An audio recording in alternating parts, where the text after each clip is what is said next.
the Shamrock from atop Ohio Stadium. I'm Pete Sampson, joined by Matt Fortuna after Ohio State's 21-10 victory over Notre Dame.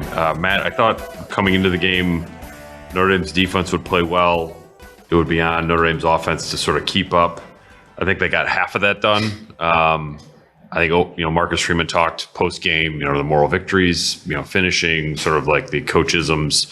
But there's probably a lot of truth in in them as well, because I think Notre Dame was there in the fourth quarter of a high stakes game on the road, and it, in some ways, it did feel a little bit reminiscent to me of Georgia in 2019, where you feel like Notre Dame gave a very good account of themselves, but at some point, you're looking for Notre Dame to get over the hump instead of giving an account of themselves, win a game like this, and they were there. They were in this game until midway through the fourth quarter when the defense ultimately wore down. Yeah, fun environment, fun atmosphere, everything we hoped it would be. And then the game was pretty much the opposite of how we all thought this would go, right? I thought Notre Dame would be able to run the football a little bit more effectively. I did not think Ohio State would run the ball as well as they did. And they really, I kept thinking on that last kind of game-breaking drive, 7+ minutes, 95 yards, the score that makes it 21-10.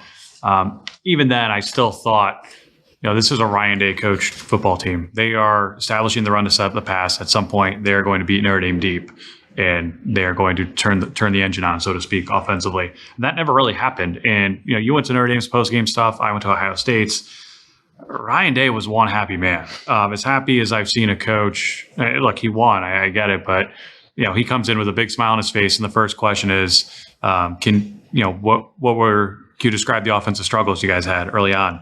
And he was laughing. He's like, I'm not going to answer that. We just won by 11 points against the top 5 team in the country.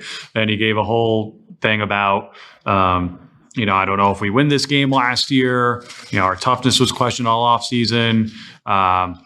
So it was a throwback Big Ten game, so to speak. Ohio State is a more talented team, as we knew coming in, and they ended up winning or having to win in a way that I don't think any of us saw coming in. But there are no moral victories. I mean, you don't come out here happy if you're Notre Dame, but it was like we did enough talking in the lead up to this game where we presented what's the scenario where Notre Dame can kind of hold their heads up high and the fan base, and I know it's late at night, they're probably emotional right now, but isn't crushed coming out of this game. Not saying, we will never be this good again. How many more recruiting classes do we need to compete with Ohio State's of the world? No, this was a good game between two good teams. The better team won. If you're Notre Dame, there's no reason to think you shouldn't go 11-1 this year. Obviously, it's not that simple, but as far as big picture approach, nothing I feel about the Irish changed after tonight. For me, I came away very underwhelmed by Notre Dame's defensive line. As well as their defensive play, the fact that they sacked C.J. Stroud on what was going to be his first pass attempt and then did not sack him the rest of the game on 34 pass attempts was alarming, because I thought that was going to be a strength of Notre Dame's all season, where you had an excellent pass rush, a great defensive line. I'm not sure I saw a great defensive line performance tonight against an Ohio State offensive line that was kind of in question. And yet, defensively, I thought Notre Dame played well.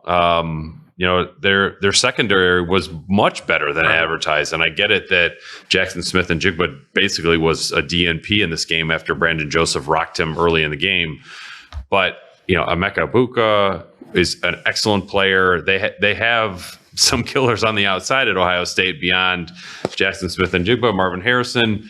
And, Benjamin Morrison, Jaden Mickey, I know gave up a touchdown, but I didn't see a lot of the moment being too big for them. And I think it sets up well the rest of the season. Maybe Notre Dame is a little bit more talented in the secondary than I would have thought, which, who knows, maybe that will compensate for the pass rush maybe not being where I thought it would be. And again, it's game one, that can improve during the season, but They needed more pass rush tonight. I thought that, to me, the play of the game was there was a 3rd and 2 or a 3rd and 3.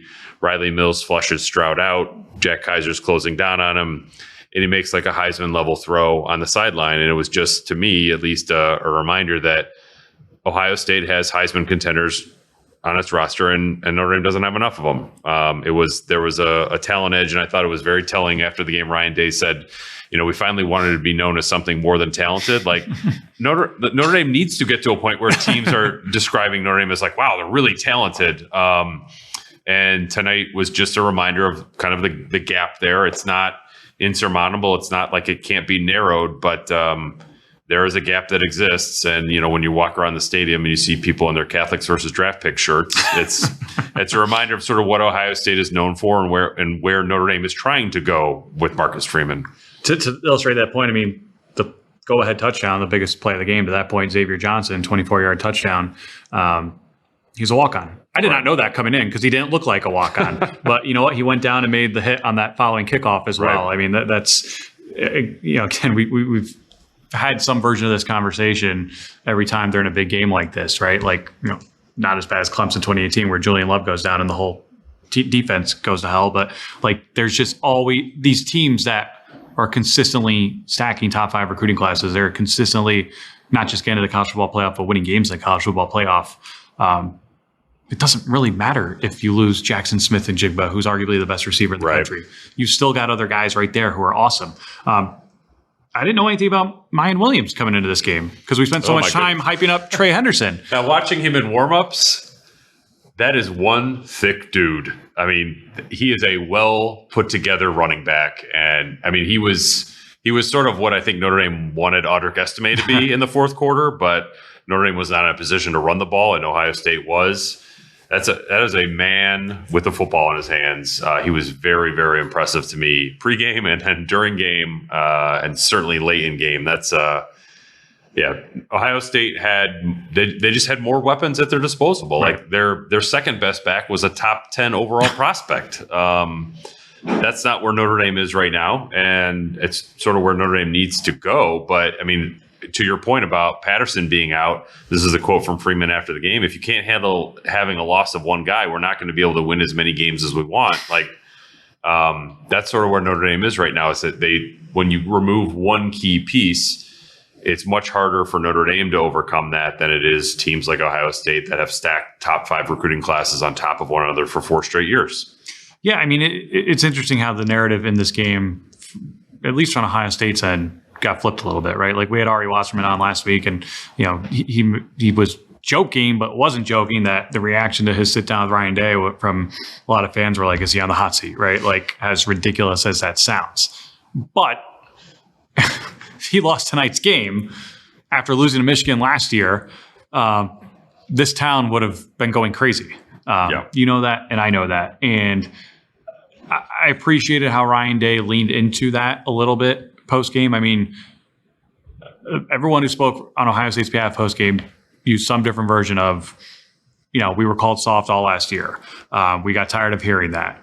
Ryan Day said, I don't know if we win this kind of game last year. Well, you know what he did last year after they were, quote-unquote, out-toughened by Michigan in the finale? Hired Justin Frye to run his offensive line, hired Jim Knowles to coordinate his defense. I asked Jim Knowles post-game, where do you go from here if you hold the number 5 team in the country at 10 points? Like, how do you keep these guys humble? Because that was an outstanding performance. And he said, I'll find something. But those 2 hires, I won't go so far to say they made the difference tonight, but they were 2 of the most important parts of this game. And for that to happen as quick as it did is very encouraging if you're Ohio State. And again, if you're Notre Dame, I don't come out of this thing discouraged. In fact, we haven't said one word about Tyler Buchner yet, who I thought more than held his own for a guy who will probably never play in an environment quite like this ever again and had to make his first career start. He will be starting at A&M in 2 years. So Buckner will? Yeah. It might be like a little bit like this, but he'll have. Oh, when they play at A&M. Sorry, yeah, right. Did I miss an NIL joke here? No, yeah, that's 26 starts later. I thought, he starts 8 for 8. I didn't think he looked overwhelmed by the moment, which is not something I'd say I was concerned about, but it's certainly something you want to verify that it's not a problem, and it wasn't. But then he finished 2 for 10. Marcus Freeman referenced and sort of his ankle being injured a little bit. I asked Buckner about it. He sort of dismissed it entirely, said it wasn't an issue. If you've got a bad ankle, it's sort of hard to plant, sort of hard to throw and be accurate. And when you finish 2 of 10, did not complete a pass in the fourth quarter. I think Notre Dame ran 7 plays for 12 yards in the fourth quarter. that's definitely not good enough. But you could at least come away from this game saying like, okay, I think I know where Tommy Rees wants to take this, and be perturbed that it wasn't farther along than it was tonight. 10 points, not really threatening to score in the second half. That was not good enough. Offensive PI. Yeah, the offensive PI was a killer penalty, and really you should be able to overcome one offensive PI, not have that ruin your entire half. The touchdown drive they had in the second quarter, I thought he was dealing on that. That was excellent creative play calling. I like sort of the jet motions, the sort of zone read concept options that they have in there, the different personnel groups.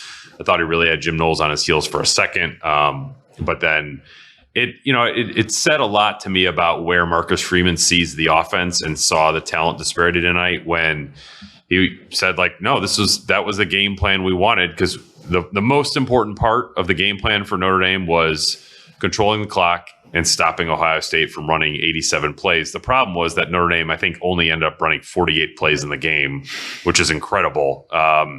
They sort of took the air out of their own ball in addition to Ohio State's. And like, look, if Notre Dame's going to compete to not only make the college football playoff, but challenge to win a game in that, you can't keep running into games where you concede the talent advantage in the game plan. And that was something similar to what happened in Georgia in 2019. It was, how do we make the best game plan of a situation where we know they're better than we are?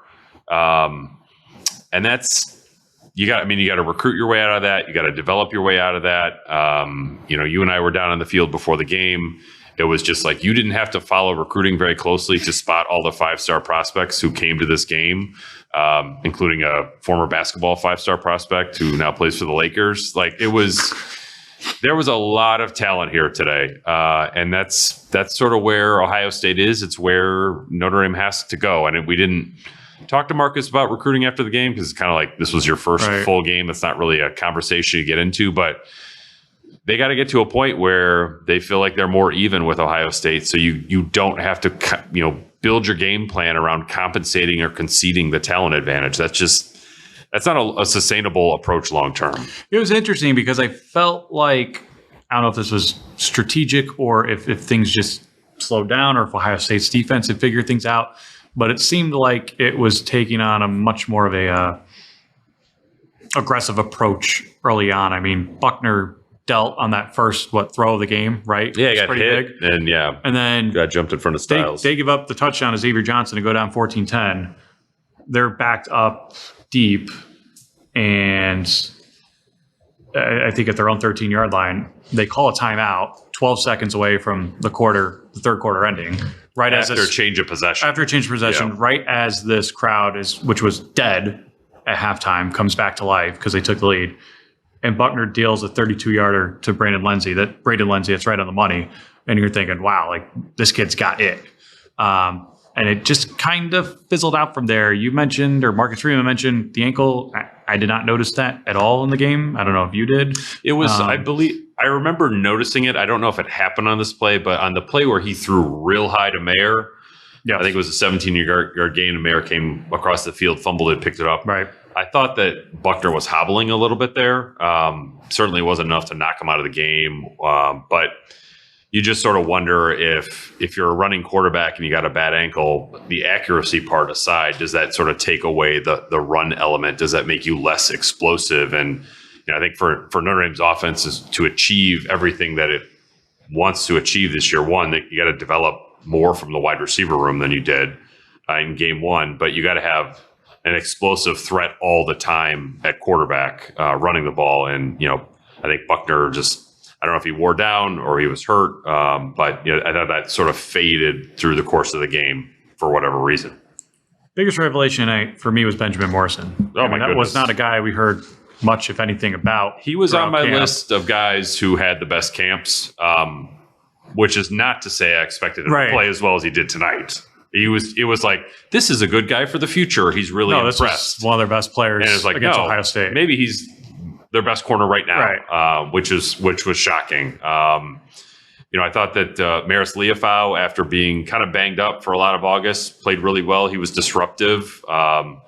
Riley Mills got in on some plays. Howard Cross had the sack. I thought the hit that Brandon Joseph put on Jackson Smith and Jigba at the beginning of the game was kind of a tone setter for Notre Dame on the sideline, and just like kind of knocked him out for a while. So it's like, I think Notre Dame, I think there's something, I don't know if we talked about this in our podcast with Ari or not, but like Notre Dame had to be good enough to make Ohio State believe that it was in a game. It was in a game, and it absolutely hit that mark. It made Ryan Day think about, he punted down to 40. Yeah, that was the moment where like, okay, Ryan Day knows he's in a game here, and he has to sort of be careful. He can't just chuck it all over the place.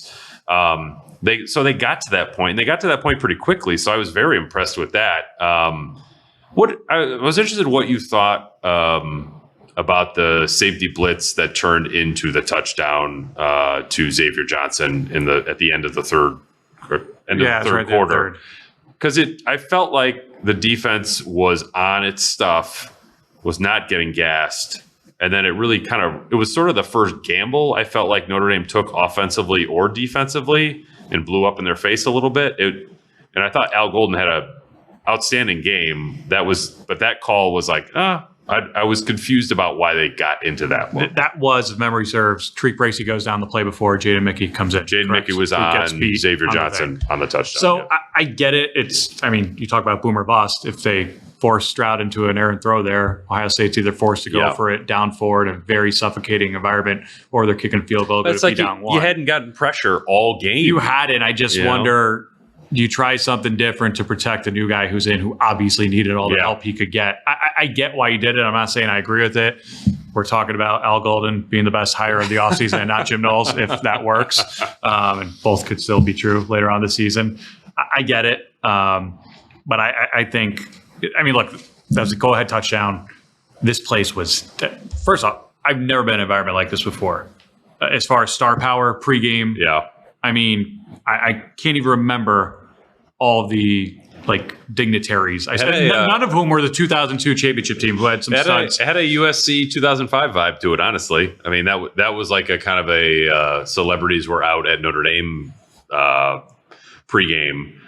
Yeah, but there were a ton of people back here. It was like Ezekiel Elliott, Cardale Jones, Justin Fields, like every Ohio State player. But those are Ohio State guys. Yeah. Like, I'm walking around, getting ready to go upstairs, and I saw Rich Paul. And I'm like, oh, Rich Paul's here. That's right. He's with Chase Young. He reps Chase Young. Oh, and there's LeBron and Bronny James. And then some people are whispering Odell might be here. I don't think she was, but that's Rich Paul's girlfriend, so that would make sense. But then I see Joe Burrow in the end zone, which I think this was his first time back at Ohio State since he had played at Ohio State. Andre Iguodala was here. Evan Turner and Jason Tatum were here. Evan Turner obviously played here. But it was like, I talked to Bill Landis, our late great Ohio State writer. He's still alive. Sorry, Ari. And he said, this was not. He'd never seen this much. He'd seen LeBron here before. He'd seen it loud here before, but he hadn't seen the combination of just the event with this. We're jaded in our day-to-day jobs. That was as close as I've been to starstruck in this job, where everywhere I turn, I'm bumping into someone who's close to a billionaire. It was cool. Justin Fields, oh, that's cool. Yeah. LeBron James, I was like, holy shit, that's LeBron Joe James. Burrow, yeah, made the Super Bowl last year. Yeah. I think to your point, Notre Dame handled that environment right. I'm like, Tyler, really well. Tyler Buchner, your first career start isn't only on prime time. It isn't only against the number 2 team in the country with 100,000 fans.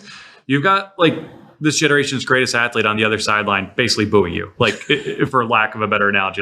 That is an intimidating environment. And I thought they handled all of that part of it very, very well. And I thought the way they took the crowd out of the game by playing the way they did in the first half was extremely important, because, again, we're all thinking when Notre Dame's winning, oh my God, they can do this here. Right. And as everyone on the Ohio State side will tell you, they probably do it last year if Ohio State doesn't make the adjustments on their coaching staff that they made this offseason, if they don't look themselves in the mirror and essentially get humbled the way they did at the end of last year. Ryan Day brought up the point that escaped me for sure, because Michigan State was terrible against Ohio State last year. But he said, I think this was our 4th straight top 10 game. Michigan State, Michigan, Utah, Notre Dame. And this one was top 5. So that's a very big stretch for anyone, let alone very big stretch. And they went 3-1 in that. But it was an awesome environment. It was really, really cool to be here, independent of the stakes and independent of the fact it was week 1. Like, it was just an awesome scene.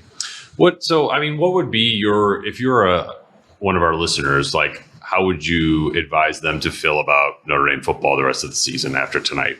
Encouraged. I mean, look, Marcus Freeman is 0-2 as a head football coach. That's reality. 2 top 10 games where you were leading in the second half of both of them. Exactly.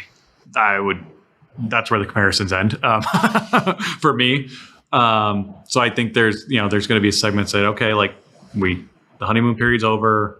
This guy won the offseason, much as one can. Let's see some results. And I think those results are coming. Not that I didn't. We talked about this beforehand. There is, as a water leak almost takes out our mic. I was able to picture a scenario coming into this game where Ohio State does what everyone thought they would do. They cover the spread, which they almost did. They blow Notre Dame out, and Notre Dame still, like, whatever, Ohio State's that good. Notre Dame can go and win 11 games this year. I don't want to sit here and say Notre Dame's going to go 11-1 because there's still, some holes on this roster. We still don't know how they'll respond in games against the BYUs of the world, who looked really good today, and USC and et cetera. But I come out of this encouraged because we've seen the results on the recruiting trail in a short period of time with Marcus Freeman as a head coach. We've seen tonight that at least under his watch, they're not going to be overwhelmed by a moment. And again, who knows what Clemson looks like comes November. Certainly it's a more talented roster, but it's also going to be a home game for Notre Dame. I come out of this as encouraged as you can possibly be in defeat. Yeah, I think so. I wouldn't go that far just because there were parts of Notre Dame that I thought were going to be better, that were going to be bankable assets, like the pass rush. I think that's Ohio State had a lot to do with that. Yeah, or like the offensive line being better. And I know Patterson's hurt, but they really struggled to run the ball. They had 12 yards in the fourth quarter. I think Buchner will be good. They need something more from the receivers than what they got, and I don't really know how to handicap what happened tonight where no receiver had more than one catch. Only Michael Mayer. Lorenzo was relatively quiet by his standards. Yeah, he's double teamed and still if he's getting double teamed as much as I think he was getting double teamed, somebody else should have been open, and Tyler Buchner either couldn't find him or they couldn't actually get open. So that there's something to grow on there. But I guess I would come out of it thinking do I think Notre Dame is going to go 11-1? Probably not. But I felt like at the beginning of the season, I thought this was a 10-2 team. After tonight, I feel like it's still a 10-2 team. And I would like to see, you just want to see progress from here, win the games you should. And then when Clemson comes around, it looks more like, I'll say it, looks more like a fair fight than what tonight was, which is kind of how the first Clemson game in 2020 went, even if, Trevor Lawrence was out. brother of that quarterback from that game and this year's game was on the field today for Ohio State. Uyunglele was here today, which was just one of the many, many five-star prospects in town. So Notre Dame has a lot to grow on. I think that's fine. I think that's healthy. I would like to think that the Notre Dame fan base probably won't come away too frustrated with what they saw tonight, with the exception of maybe there's the offense bogging down in the fourth quarter and never really feeling like they were going to get. Did you feel like Notre Dame was going to score at the end? Not because I did not. I did not at all. It felt like chunk plays only. On that last drive, it was either they're going to strip me and Williams here, or it's going to be a touchdown. Right. There was just no in between there. So I think if I was a Notre Dame fan, I would feel encouraged, but not delirious over tonight. We're oh, look how close it was. I would feel some pangs of frustration about how it got away. Yeah, we made the 2019 Georgia analogy. That was my takeaway from that game because they had the ball driving on Georgia's side of the field with a chance to win that game. But did you think they were going to? I didn't think they were, but they also were overwhelmed by the moment in that game. They had how many false start penalties? Even Brian Kelly fell on the sword post game about how he failed to prepare them for that environment. That was a much more of a winnable game, I think, than this one. I thought they weren't going to go back and forth with Ohio State. I just didn't think it was that kind of game, even as they're up 10-7 in the third quarter. I'm thinking they've got to add on to this lead right now, because when Ohio State gets a lead, I just don't see this going tit for tat and Buchner answering Stroud. It was interesting to sort of hear Marcus Freeman describe the mentality in that space, because he said, like, we had the game in the pace that we wanted. Field position was how we wanted it. Just sort of time of possession was where they wanted it. But he said as soon as Ohio State went up 14-10, we just had to start throwing the ball. And I don't know if you could have been more patient, because Ohio State was stopping the run. I don't think that was like a way Notre Dame was going to come back and win the game. But definitely sort of a lack of explosive options for Notre Dame in the pass game showed up tonight, which it may sound strange to say when you had a 30-yard pass to Lindsey, a 54-yard pass to Styles, a 31-yard pass to Salerno, and heck, even a 22-yard pass to Bauman, which was like part of the drive where Reese was really dealing, I thought. So, yeah, it was not a game where once it got to 14-10, it was very difficult for me to see Notre Dame with a path back into it, which is like, but even then, like 4 points. They make the Lindsey play, and I get to midfield, right? And I'm thinking, wow, like here we go, start of the fourth quarter, Notre Dame's driving with a chance to take the lead, and I think that's right before Salerno. That was Buckner's last completion of the game, and that was right before the OPI, right? Which I'd have to look at it. That ball was so far overthrown everyone. I don't know. Like, I don't know the same way DPI has to be catchable. Like, does OPI have to be interceptable? I don't know. It did not feel like it was, but that set them back. Yeah, big time. And then you couldn't overcome that, and that was sort of their last real opportunity to do it. After game, post game, obviously talked to Freeman. Tyler Buchner came in. Jack Kaiser came in. That was it for Notre Dame. I thought, I don't think it was like very angsty the way probably the Ohio State was, I guess, where you're like, they felt like they had something to prove and they heard what had been written and said about them all off season. But certainly these post games, I think you can only take so much away from it. But I sort of listen to hear, like, are the players repeating back what the coach probably said in the locker room?